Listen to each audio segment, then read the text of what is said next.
Good afternoon and welcome to the council, everyone. I'm your host, Charlie Pacello, and boy, do we have a very, very important, wonderful, inspirational show for you today.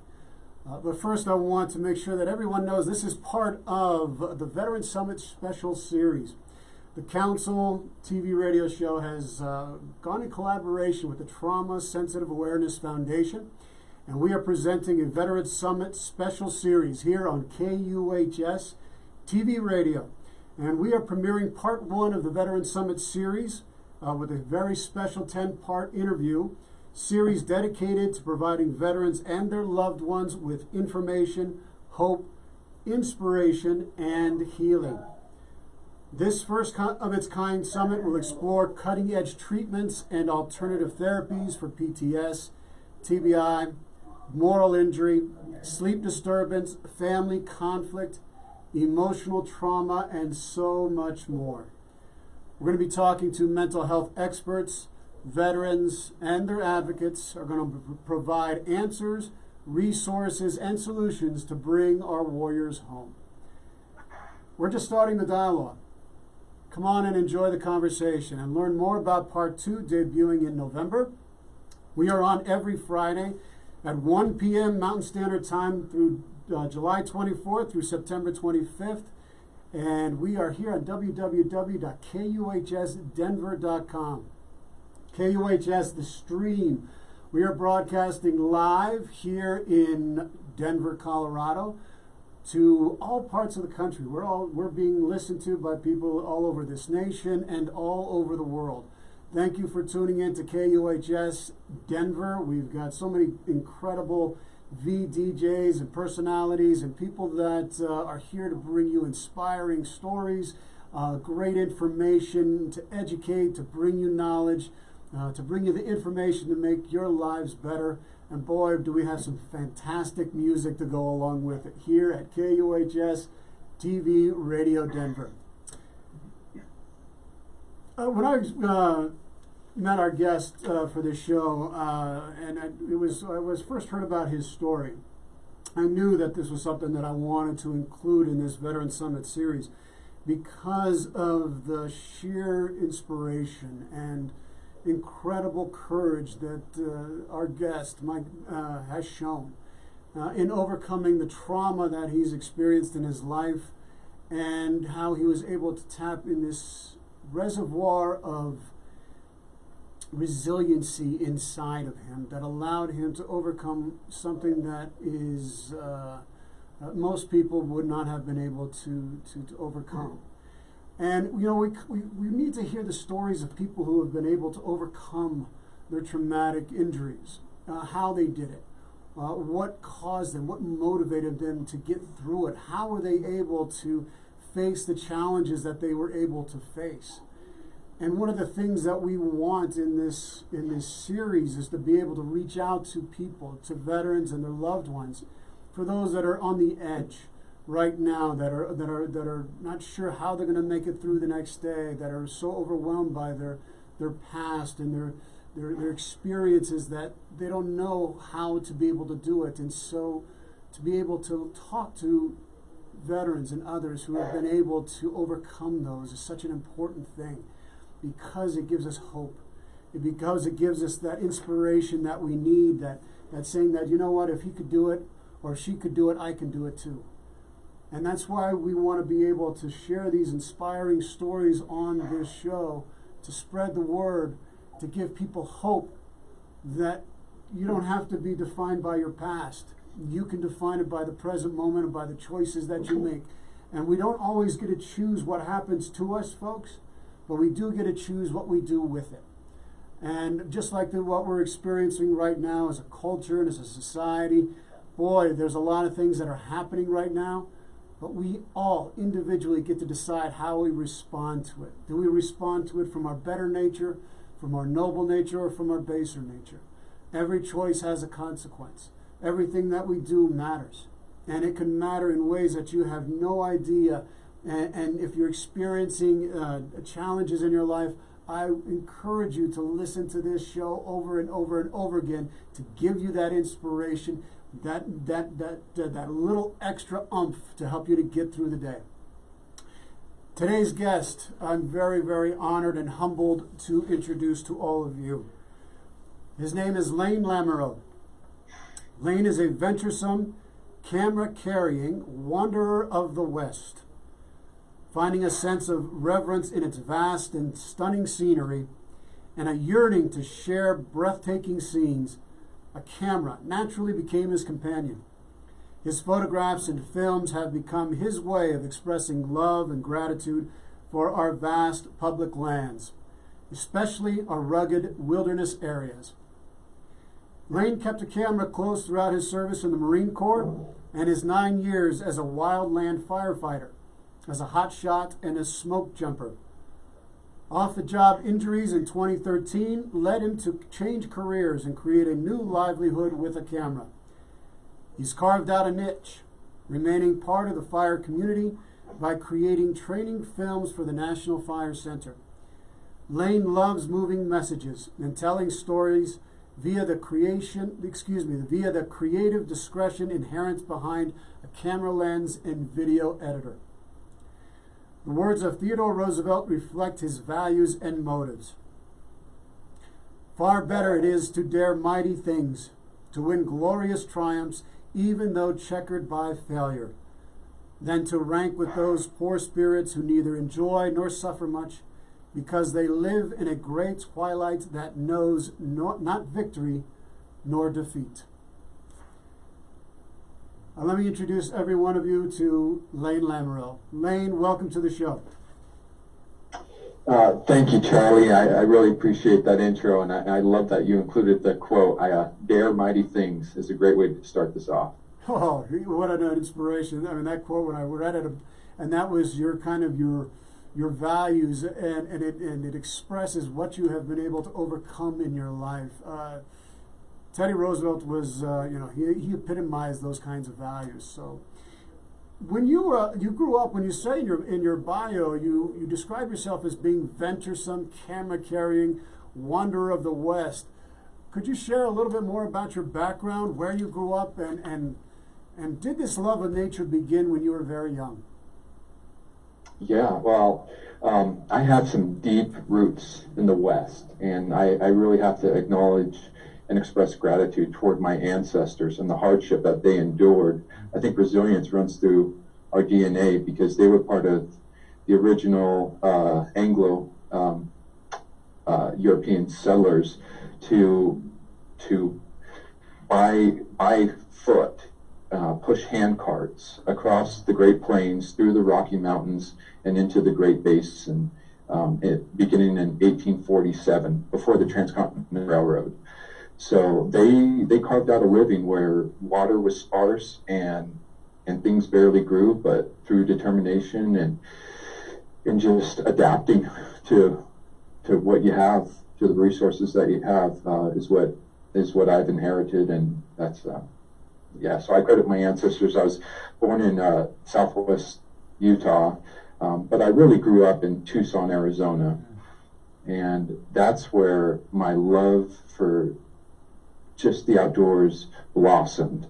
And I'll be eternally grateful for my parents. And when we moved in the mid-90s to the northwest end of Tucson, just outside Saguaro National Park, and we had about 1.5 acres of land. And my favorite thing to do, even as a kid, now I look back and call this mindfulness, but just to sit on a rock and watch the sunset, hear the birds, feel the wind, and just really, really feel in the moment. Well, I think I love the way you described that, and that's something that I find so soothing as well, is the therapeutics of nature, and just being on the outside and connecting to the sounds that are all around you and the environment, that it can feed you in ways that are really healing and really strong and really powerful. And I loved how you talked about your ancestors as well. My ancestors came across, they've been around here in this country for a very long time, going all the way back to revolutionary times. So they saw this nation grow, and that sense of deep love and commitment and resiliency as part of that American character. And you also served, correct? You were in the Marines, and you joined the Marines, and you served for how long? Could you tell us a little bit about your experiences, if you would, please? Sure thing, Charlie. For the longest time, I was very uncomfortable talking about my military service, but you know, I've just come to accept that it is what it is, and my service, I'd have to preface with describing it as short-lived. I never experienced combat. I joined in 2001, and initially I was a reservist out of Tucson, Arizona, but you know, 9/11 happened, and then I'm like, you know, let's switch my MOS. I went active duty infantry, and I was trained up as a machine gunner, and I spent about six months in the fleet before some symptoms that I developed a thyroid disorder, and my red blood cell count became anemic, so I had pernicious anemia. So I just had these symptoms, and things were just, something wasn't right, and my heart would just pound really, really hard at times, and I just couldn't figure it out, and I really struggled because I loved the guys in my platoon, and I loved being a machine gunner. I loved packing a 240 Gulf up a steep sandy hill in 29 palms. But I saw a doctor, and I thought, you know, something's not right. And I got hooked up with like a heart monitor, and after that, you know, you kind of get labeled. And I got labeled as, you know, something's messed up with Lamoreaux. And I just couldn't ever shake that label. And before I knew it, you know, I was assigned to be a cook. And so when my unit did our combined arms exercises, I was just serving chow, and I felt like I got really depressed and didn't really see the means to rejoin my bros. And anyway, my symptoms continued to wreak havoc until the point where I was transferred to Balboa Naval Medical Center.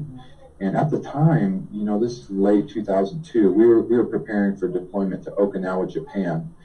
And while I was in San Diego at the Naval Medical Center, my buddy Murata called me up and said, "Hey man, they just changed the destination. We're not going to Okinawa. We're going to Kuwait." And I was like, "What?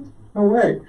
And it was really tough to not be there and have my buddies go through things that I'll never be able to understand. And not everyone came back, and it you know, it was just tough.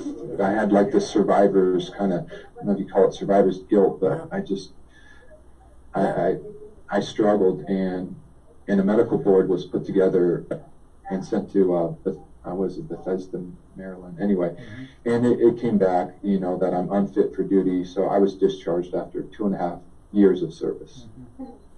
Well, and you know, and that's normal for people who love when you understand that brotherhood, and you understand that sisterhood that happens in the service, in the military, and when you're not able to go do the things to be there with them in that moment of combat or of war, of service. There's a sense of like, I haven't done my part or something. So survivor's guilt is usually quite normal with that. I certainly had that as my veterans that were flying airplanes and doing the things because that's not what I was doing. So, but the fact that you served and you loved and you understand what it means to serve and what veterans go through is why it's so important. Because you are. Once you're a veteran, anybody who serves to me is a warrior, and you're definitely a warrior, sir. After the Marines, you were out pursuing your passions, and you followed in your inclinations. And there were some things that were going on for you. Could you describe what happened and the event that changed your life forever? Yeah, Charlie, I'll work my way into that just through the segue of, you know, post Marine Corps. You know, I had this calling that I felt like I wasn't quite able to answer while I was in the service, because I never did what I was trained to do. So when I got out, I was determined. I was like, no, I have to serve my nation. And so I went about it by going to college to become a teacher. And I just took a summer job as a wildland firefighter and just fell in love with that, and felt that same sort of camaraderie and getting in a fighting fire out of the Marine Corps. It was all the camaraderie, and we had like a common foe, a common, that would unite us, and it didn't matter your race, creed, or whatever. Like, you were part of a family that spanned the entire nation. And fighting fires from the panhandle of Florida to north of the Arctic Circle in Alaska, like those 9 years, really, really made me who I am. And well, it had the same kind of and brotherhood, it created right? a family. Yeah, created that family, Yeah. that brotherhood that you felt for in the military, and you were able to carry over into your firefighter work. Wow, that's amazing. Yeah, and as a smoke jumper, there was one occasion where I overshot the jump spot and ended up in a tree, and I was trying to rappel down, and I wasn't too high up, between 20 to 30 feet, and I did everything right, but something about it was hung over a ponderosa pine tree, and the limbs extend perpendicular to the bowl of the tree. So my chute, it was a round parachute, and it was only hung over one limb. So when I busted loose one of my cape wells, my risers, my parachute just zipped up and over the limb, and I came crashing down and fractured my L4 and herniated a couple discs. And I only mention that story because it kind of contributed to the severity of what happened in 2013, which was purely recreational. And in 2013, January 27th, my entire life was reset. I was flying. It was a stable day. It was nothing but stratus clouds, and it was quite overcast. But I was flying in the San Ysidro Mountains in Southern California, and suddenly a patch of blue sky appeared, and just the sun just beamed down, and it heated this area disproportionately to the colder air mass, and something about that temperature gradient contributed to what the meteorologist who investigated the incident called a microburst. And I'm up there in my paraglider, and I can penetrate roughly 20 miles an hour of airspeed. And this microburst, the winds picked up, and they were going so strong. I looked down at my flight instrument, and before I knew it, I was going 40 miles an hour, the opposite direction of where I was faced. So, doing the math, that means I had 60 mile an hour winds, and I was going backward, and I was completely powerless. And I just thought, what are my options? What are my options? Do I have any? Do I have any? And I just was hoping the winds would let up. They never let up. And roughly 100 feet AGL above ground level, my entire glider folded up, and I threw my backup parachute, but it wouldn't open because of how rotor works, how the air was essentially going down. So if anything, my reserve worked more like an anchor, and I hit so hard that I drove my right femur through my acetabulum, through the socket in my pelvis, and it continued through my pelvis into my pelvic ring, snapped my pelvis off of my spine, and drove my right hip up to T10, which is my second rib. So that's about 8 inches that bone was driven, through my liver and lacerated my large bowel and a couple arteries. So I'm in rough shape, just laying there with my pelvis and my ribs. And then check this out. Then my backup parachute finally decides to inflate in these strong winds and takes me through a rocky ride, and I'm getting dragged through these rocks. And that's where I fractured my right arm in 2 places, and I take a rock to the skull and sustained a TBI and lost some of the vision in my right eye. And fortunately, Scott Warren, who I'll be eternally grateful for, spiraled down on the upwind side of this terrain feature. So he avoided the rotor, and then he came running over, and if it weren't for him, man, he cut me loose from that reserve parachute. And there's another pilot still in the air, Dave Turner, and I'll also be grateful for him. And Scott radioed to Dave and said, "Hey man, we need a helicopter here as soon as possible. Lane is in rough shape." And at this point, man, like, my recollection is now, it'll seem science fiction like, because I'm starting to get these out of body experiences, and I bleed out within 2 hours, and I flatline, I coded, and that happened on 4 occasions through the duration of my 9-week coma.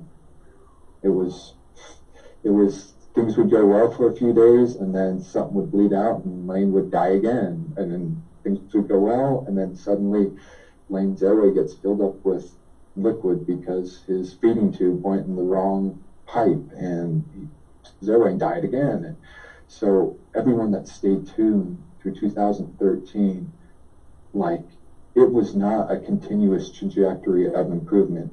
It kept people's attention for 9 solid weeks.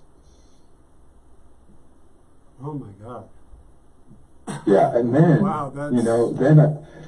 and then Charlie, I wake up, I come out of my coma, and the TBI knocked out memories, so I don't remember what happened. And I'm in the hospital, and I feel like I'm some sort of test experiment. I just don't get it. And then my mom tells me I'm now 30, so I had my 30th birthday. I never got to celebrate it because I was in the spirit world.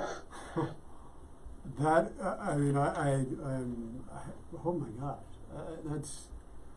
How did you start to recover from that? I mean, did you?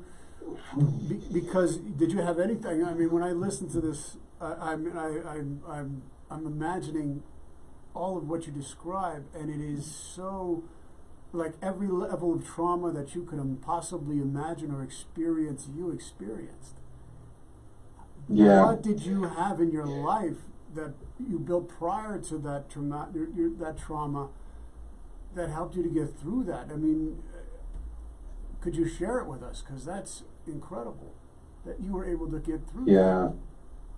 I mean, you flatlined. You said you flatlined 4 times. Yeah. That's correct. Yeah. Yeah, a lot of CPR was done, a lot of ribs were broken, but here I am. God bless. My goodness. Yeah, so Charlie, I like to, with my background in paragliding and smoke jumping, I really, I articulate my thoughts best through metaphors, and aviation is I think something we can all visualize. Mm-hmm. And the way I see it, I lost my right engine. Like, I broke my arm. I got this condition called heterotropic ossification. It's the biggest word I know. And that's solidified my right elbow. So my right elbow was like locked out. So I couldn't bring my hand to my face. I can now because we chiseled that bone out. But, to not be able to bring your hand to your face, and, some visual impairment, and not to mention the fact that initially I was bilaterally paralyzed. I couldn't move either leg, and eventually gained back 80% of my left leg, but my right leg just, was about, I'd say 80% paralyzed, completely below the knee. Most of my glute couldn't activate. My hamstring, just a narrow thread in my hamstring could activate. So, like, I have to decide, what do I do with my life now? Because smoke jumping, when I first came out of my coma, and and my mom informed me that it was March, and my last memory was Thanksgiving. I'm like, March? Wait. I was like, Mom, you gotta contact the jump base and tell them I'm going to be late for work, because she's like, don't worry, Lane, they know all about it. They followed along. You don't need to contact your employer. They're in the loop. Wow. Yeah. So what prepared me? Prepared isn't quite the right word, but what enabled me to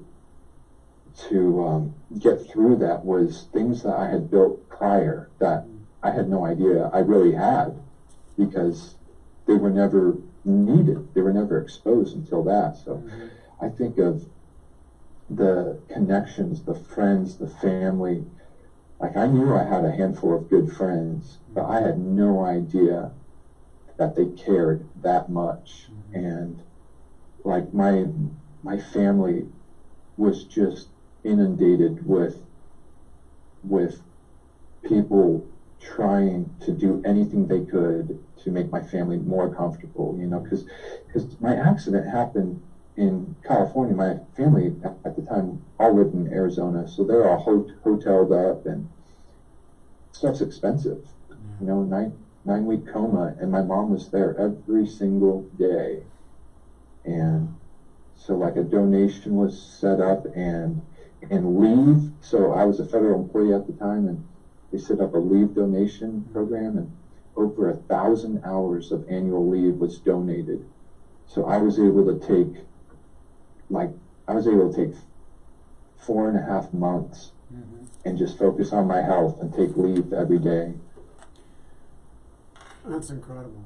You know, did you have, I mean, I think for a lot of people who experience trauma, Lane, especially such severe and acute and intense trauma that you did, a lot of us experience what I kind of consider to be, you know, why did this happen to me question. Why, you know, when you start to clear some of the fog, or I call it the Job syndrome, you know, the Job dilemma. You know, we have it all to a certain degree, depending upon the severity, depending upon the degree of our trauma, and we battle. We battle with our reason. We battle with our need to know why things happen as they do. We need explanations. We want explanations from the world, from God, from anybody. And I certainly know from my moral injury and PTSD, I certainly had that, and that's a battle I went through. Oh my gosh, I can only imagine what must have been going through your soul. Could you just share a little bit of a moment? Because I know people who are watching this and listening to this, and who may be going through that with themselves, their own Job moment. And if you could just share, how were you able to move through your dark night of the soul? Well, I got to be honest. Like, I struggled. I struggled big time. I had those moments where I thought, you know, maybe I should have just stayed dead. You know, maybe I should have been a DNR, do not resuscitate. Like, you know, I occasionally think, I lived a good life, 29 years of, and it took me a while to really, what I would say, recalibrate to my new world, because that's what it was. It was a new world, and I had a new body, and it had different functions, different strengths, different weaknesses, and I had to learn what they are, and I really just had to accept that the Lane of 29 years had a great life, but passed away January 27th. And the way I see it is, I completely restarted, and this is a new life, a new world, a new body. And it was really helpful that my twin brother, his wife Michelle, was pregnant at this time. They ended up naming their child after me, but it was cool because he was born right when I was discharged from the hospital. So it was kind of like we were starting our lives together, and who's going to learn to walk first? Mm-hmm. You know, because I spent a good 6 months in a wheelchair because with, you know, reattaching my pelvis, you know, there was a time when the neurosurgeon advised me to accept life as a chair user, and he discouraged me from ever putting weight on my lower limbs again because of the fact that, like, my pelvis was reattached, and the possibility that my spine could fall through my pelvic ring was real. And so every step I take is honestly a bit of a violation of doctor's orders, but you know, I feel like I'm able to mitigate things by just being well, being healthy, and my body will surpass whatever the physicians had expected. And well, you're a miracle. yeah. I mean, you're a walking miracle. It is, and you inspire me so much because of, you could have taken that moment, and I know what that moment is, and you didn't. You chose not to. You chose to go the other. You chose life. You chose life, and I think that is so powerful. That is such a powerful message. You were going to say something? Yeah. You know, Charlie, just, you know, weeks in a coma. So I went in at 180 pounds and got down to 112 pounds. I was skin and bones. And when I first came out of my coma, like, sitting up for the first time was more challenging than the 3 marathons I ran. Like, sitting up, activating those muscles that hadn't been used in 3 months, it was grueling. And my jumper bro, Matt Ingram, he was right there to witness how arduous something so simple was. And I struggled, and just I tapped out. You know, I laid back then, and we tried it a few times, and I'll never forget that I had a nurse, John, the 5th floor, and he was, you know, some may say this is a tad bit abrasive, but John told me after one time I was struggling to sit up, and I was trying to go for 5 seconds, and I made it to 3, and said, you know what, Lane, you're at this point where you have to make a choice. You have to decide whether or not you want to spend the rest of your life in an assisted living center, or if you want to go on to physical therapy. And that right there lit a fire under me, and because I really saw that fork in the road, and life is for living, and, you know, I'm just getting started. There's a lot ahead of me, and it's going to be an entirely different orientation than I've built my life around. I have to figure out, what am I going to do now? What can I offer the world? What am I good at? What do I enjoy? Yeah.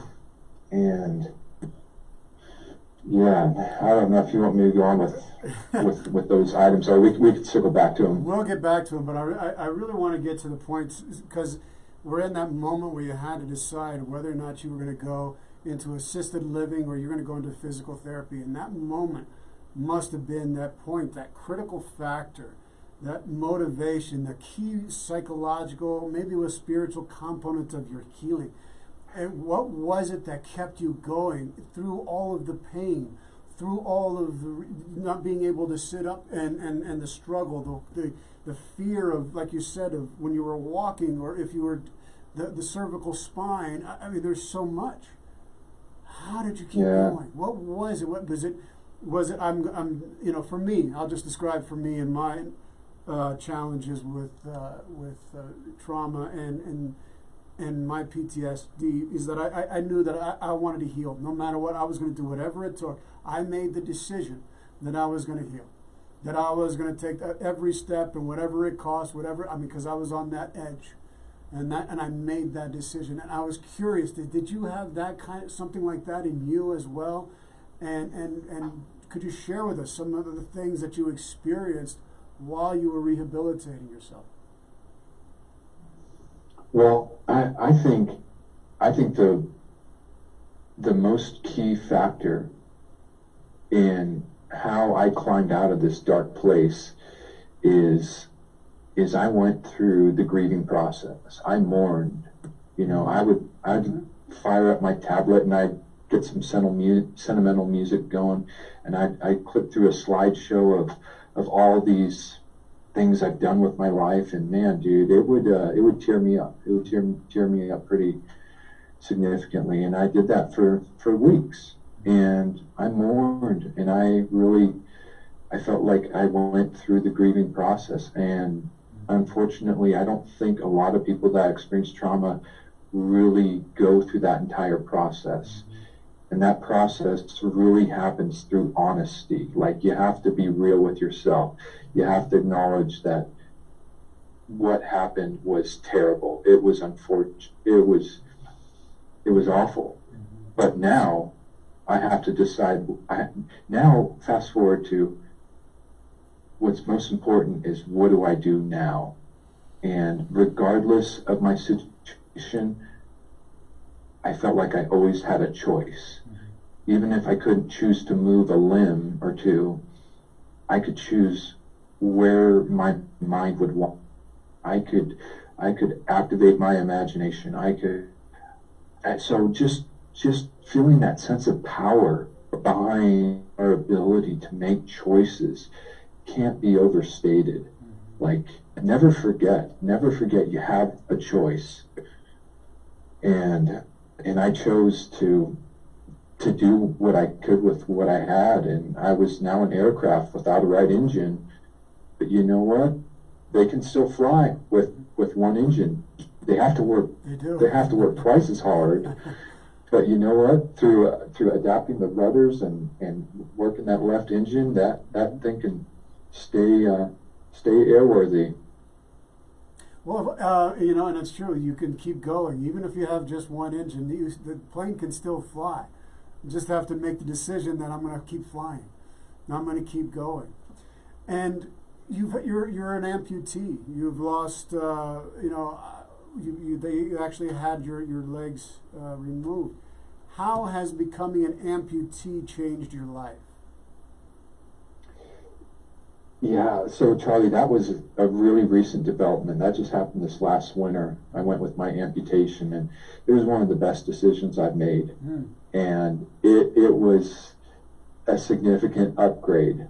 And now I have the Oster Cheetah Explorer, and now that I have a prosthetic limb, my right foot doesn't get infected anymore because, well, hell, it's been incinerated. You know, it's in the atmosphere. We're all breathing it in, like it or not. Was that a big decision when you made that? I mean, what made you to have the decision to have your legs removed? Was it just, this is the right thing to do? Yeah, so I'm just a single, just right leg, BK, below the knee amputee. And right after my accident, even while I was in the wheelchair, I was evaluated by the VA in Tucson for an amputation, and they concluded that I lacked the proximal strength, the muscle activation above, to get an amputation, which really puzzled me, because I thought you get your leg cut off when things are really messed up, and they're telling me things are too messed up to cut it off. So yeah, I made do with a cane, and I used an AFO, and eventually I got the ExoSim, which was this device that enabled me to let go of my cane and have two free hands, which having two hands, you can now carry a bag of groceries and open a door. Right. You know, when you're on a cane, things were tough. So I'm trying to get back to your question. I wandered off a bit, but yeah, the amputation. I've been pushing for that for years, and I got about 20 no's before I finally got the 2 yeses I needed. And I finally got those 2 yeses last year. So that's the yay. Like, you gotta be a squeaky wheel. You gotta advocate for yourself. When someone says no, you keep asking. You find, when mom says no, you go ask dad, kind of thing. You just, you just gotta work within the system. And finally, I got it cut off. And what happened post amputation is I entered the world. Like, now I was more of an overt amputee. Like, everyone could see, here's a guy who is doing more with less. And the kindness and the compassion that presented itself, that likely wouldn't have happened otherwise. And I just made this realization. I feel like most people are well-intentioned, compassionate, and just waiting for the opportunity to help someone. And, you know, spending 4.5 months in a wheelchair after the amputation, like, people could see that I struggled getting in and out of my truck, and when I would park downtown, before I could even get to the parking meter, someone would race me to it and pump it full of clippers, just complete strangers. And I remember eating at a restaurant, and I went to pay my tab, and the server informed me, like, hey, someone else already paid for it, and they don't want to know. They prefer to remain anonymous. And I'm like, what? Like, wow! I had no idea people are that awesome. Yeah, I think the human spirit, in its true nature, is kind, is generous, is loving, is caring. I think we have to learn hate. We have to learn distrust. We have to learn those things. But at our core, I believe that the human spirit is good. And examples like what you're just describing, I think clearly exemplify what's deep within us, is that we want to help. We want to be in service. It's just natural to us. We care for each other. We have to have other people that tell us we can't like you because you think differently or you look differently, and those kinds of things. And but I think we take for granted a lot of things in life, and one of those things is the kindness of others. But also, what you were just talking about is like, people don't understand the things that they take for granted in their daily lives that I'm sure you had to recognize. Oh my gosh! Wow! I can't believe how much I have to focus on this, and that at one point in my life I sure took for granted. Could you share some of the things in your daily struggles that many of us, if not most of us, take for granted? Yeah, well, so Charlie, being an amputee, and I've been living out of my truck since March of 2019, and that can be pretty challenging when temperatures are below freezing, and you know, where to put my wheelchair, and just getting dressed is such a chore, and the most challenging thing is hygiene. Like, taking a shower is not easy. I need to set aside an entire hour, and the risk, like, it's now potentially very, very risky. I took 17 falls after my amputation, and like, I will never use forearm crutches again. Forearm crutches are just so prone to slippage, and man, when they slip out from under you, like, I had this one moment in Vancouver, Washington, where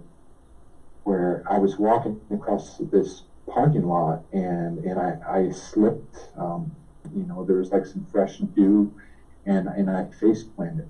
And because of how my hips are, right hip is 2 inches higher than my left, so I have super limited range of motion.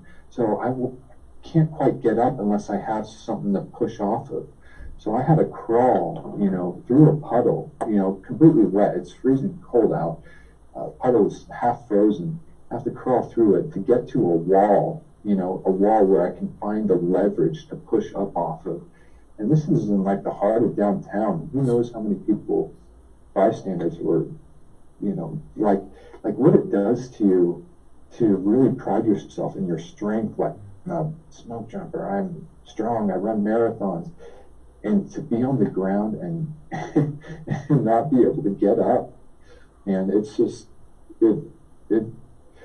Wow. the things we take for granted. So yes, we do, and thank you for sharing that story. And that's not easy for us to be able to.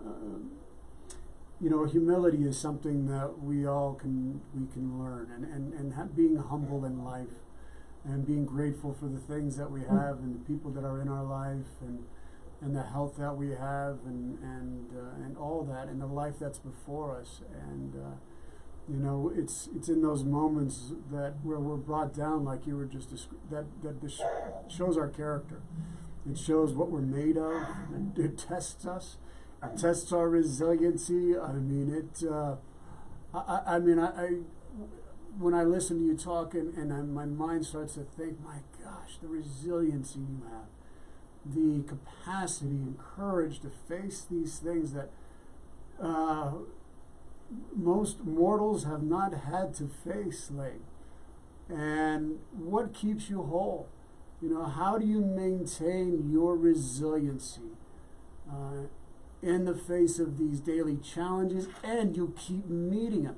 You keep excelling, which is you teach. You paragliding, right? Or jumping, and so you didn't let it stop you. I mean, please share us where does that resiliency come from? How do you maintain that? Yeah. So to begin with, the resilience was really challenged by confronting the fact that my identity was really built on what I could do physically. And the fact that those networks, like my mountain biking friends, my marathon running friends, my fire friends, my Marine Corps friends, like those networks were fading from me. And the honest truth is, my fire friends, we're friends, but when you're out of the biz, you're out of the biz, and it's not quite the same. Mm-hmm. But what I was able to regain, and what really literally puts wind in my sails, is flying, like paragliding. And there's some criticism because my life was reset via paragliding, but the whole time I was in the hospital, the whole time when my neither leg could move, all I could think about was the boundless freedom and potential of being up in the sky and get over 12,000 feet and seeing the curvature of the earth and the beauty and power and feeling small. And there's something about feeling small that makes the things that bother you so trivial. When you could look into a canyon and see the geological layers from the Jurassic period and onward and be like, you know what, those things, I mean, this has been, they don't care that I'm frustrated with, I mean, I wandered away on that, but flying is what really keeps me motivated, because when I'm in the air, Charlie, I feel like nothing's changed. Mm-hmm. I can crush it as much as anyone else. The sky doesn't care about my limb. Mm-hmm. And when I love something, the first thing I want to do is share it. Mm-hmm. So I got my paragliding instructor certification just months before, about a year before my life was reset. Mm-hmm. And when I came to and I learned to fly again, and the first flight I had a buddy grabbing each armpit, and it was a bit of it could maybe, I don't want to say carnage, but it was it wasn't pretty. But you know what? They helped me, and I got in the air and I flew. And when I landed, I came in on my butt, and I stayed on my butt till my friends could come pick me up. But that time in between, to be in the air again, was just, it's just incredible. And I think the highlight of my existence has been a couple of years ago. I don't think she really wanted to do it, but she knew how much it meant to me. I took my mom tandem, and to be able to share the sky with my mom, it was like a major box was checked. Well, it sounds like you have an incredible mom who's been there with you every step of the way, and so I'm sure she enjoyed being there with you and doing what you loved and doing what you're passionate about.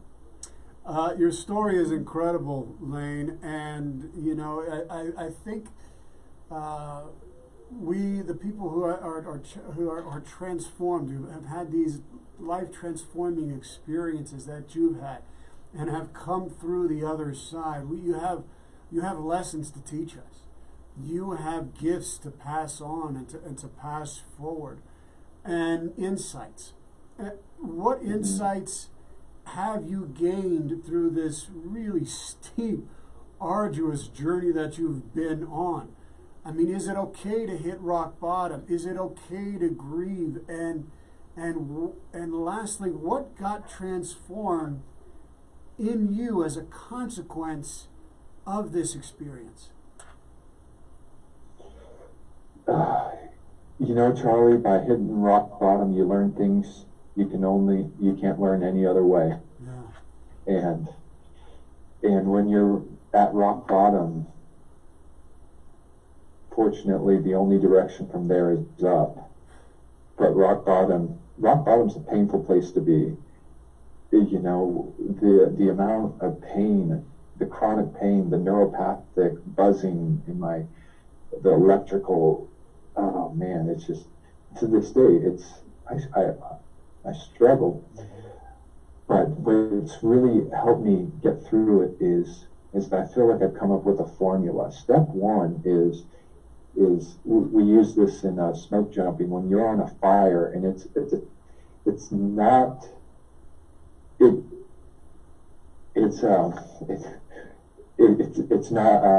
don't want to say a pleasant or enjoyable fire, but when you're on a fire, I'll just describe the situation. When you're in the Great Basin and there's no shade, the juniper trees are nothing more than oversized bushes, and it's 100+ degrees, and it is hot, and it is just miserable, and it's awful. But what we've come up with to really help cope with challenging circumstances is we say embrace the suck, you know? Yeah. And to me, when you embrace the suck, that means you've identified it, you acknowledge it, and that's a moment of honesty. Yes. And when you can admit what you're going through sucks, it does. It's miserable, and maybe you could take some time to mourn, but then you need to decide what's most important, and that's what you're going to do next.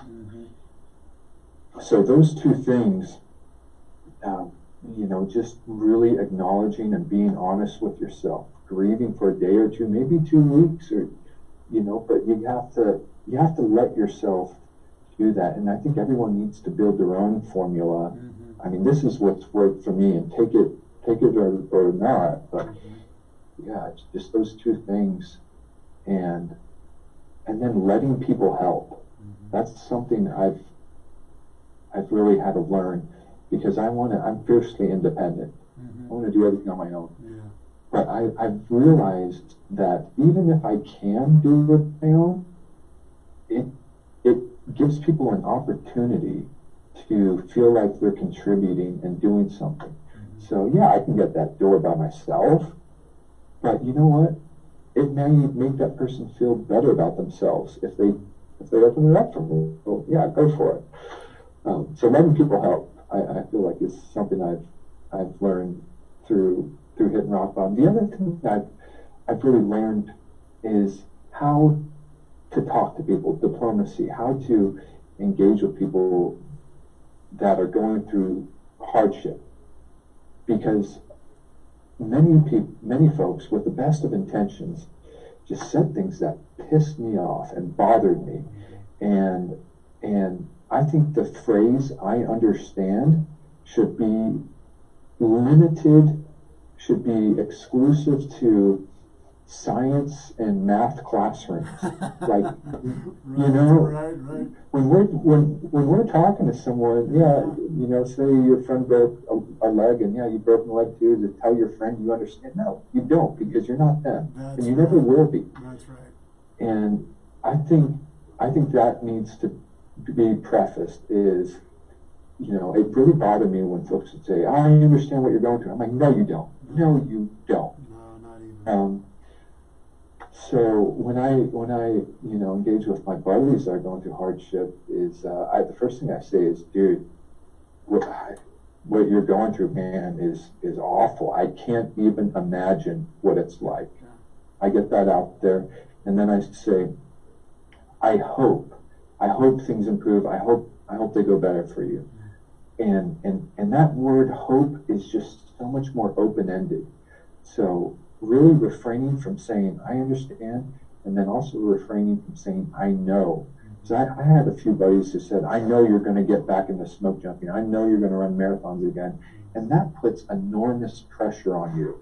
Like, you're trying to motivate me and you're trying to uplift me, but when you say you know something, it makes me feel like, who the hell are you? Some sort of oracle? It bothers me. So never say that you know. Say that you hope. I hope you get back in running marathons. I hope you get back in the fire.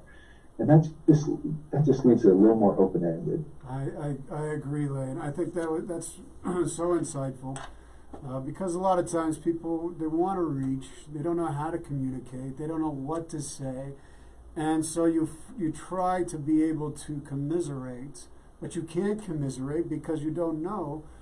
And so learning how to be able to, so that you can connect, because I think people want to show and express their love and support, they just don't always know how to be able to do that. So thank you for sharing that, because I think that can help a whole lot of people. Lane, this series is dedicated to veterans and their families. What advice would you give someone who's listening to this or watching this later, who might be going through what you've gone through, or something, who might be on the edge? Whose trauma-related injuries have brought them to the brink, and they don't know what to do? What advice would you give them who might be needing to hear it from you? I think you got to find a community. You got to search for it. Go online, whether it be a wheelchair community, an adaptive athlete community, folks struggling with, psychological trauma. There are communities out there, and you're not alone. So finding a community, and then just show up. Like when the Boise Veterans Recreation Program was soliciting slogans, like, I suggested the slogan "Just show up," because I've gone on all these events with Kelly Odell through the Boise VA, and they've been fantastic. And there's been times I'm like, I don't know if I really want to do this. I've got so much stuff to do. I don't know if I really into river rafting. So I kind of, with some reservation, I just up, and I've done that several times, and never once have I regretted it. So just show up, find an event, find something, and just go. Love it. Lane, I can't believe our show is just about done. We are right at the 2 o'clock right now. If you could stay for just maybe 3 or 4 more minutes, I'd like to get you to ask just a couple more questions.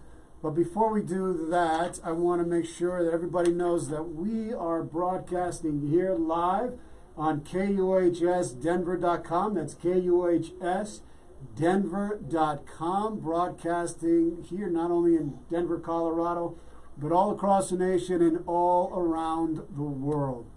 We are being listened to by so many different countries, from so many different places, on 6 continents.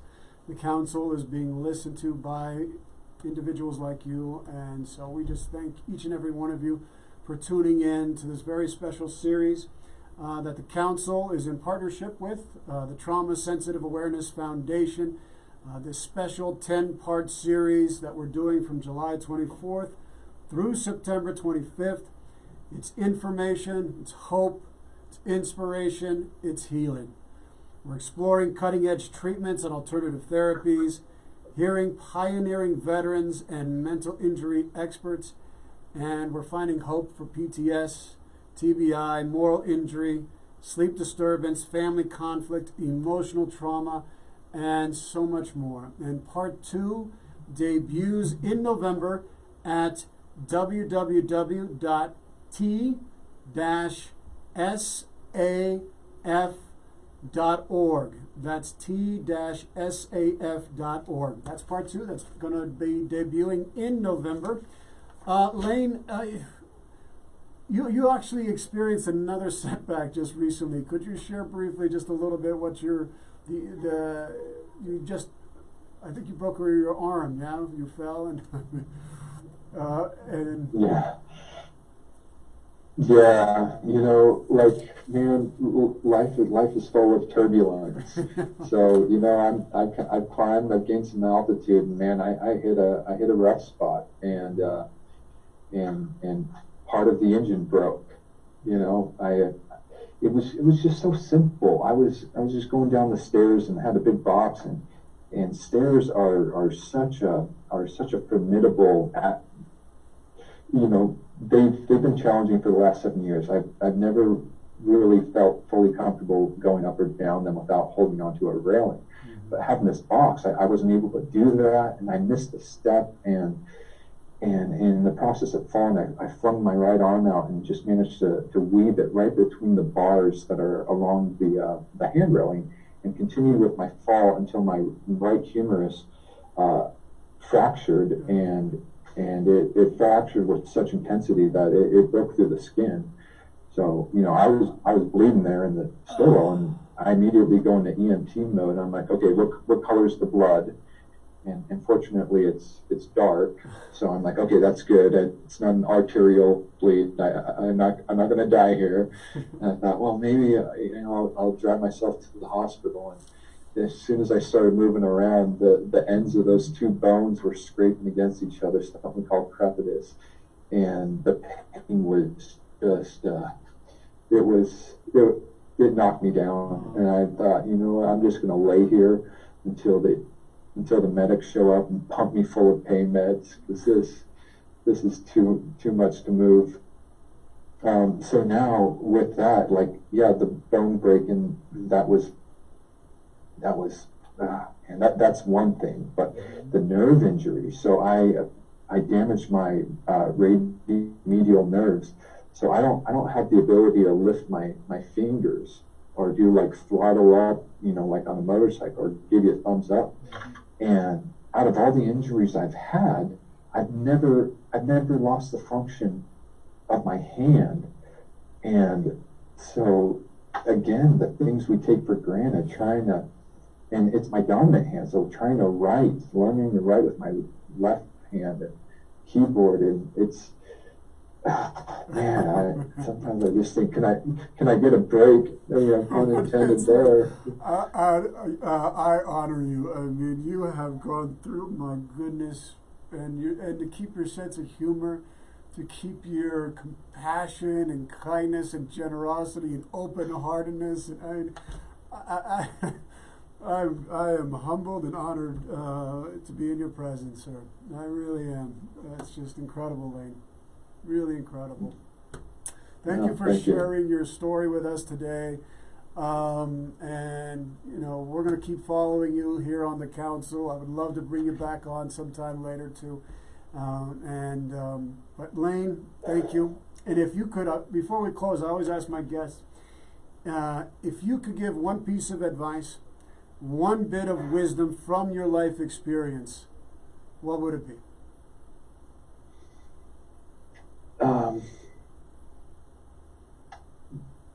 Knowing that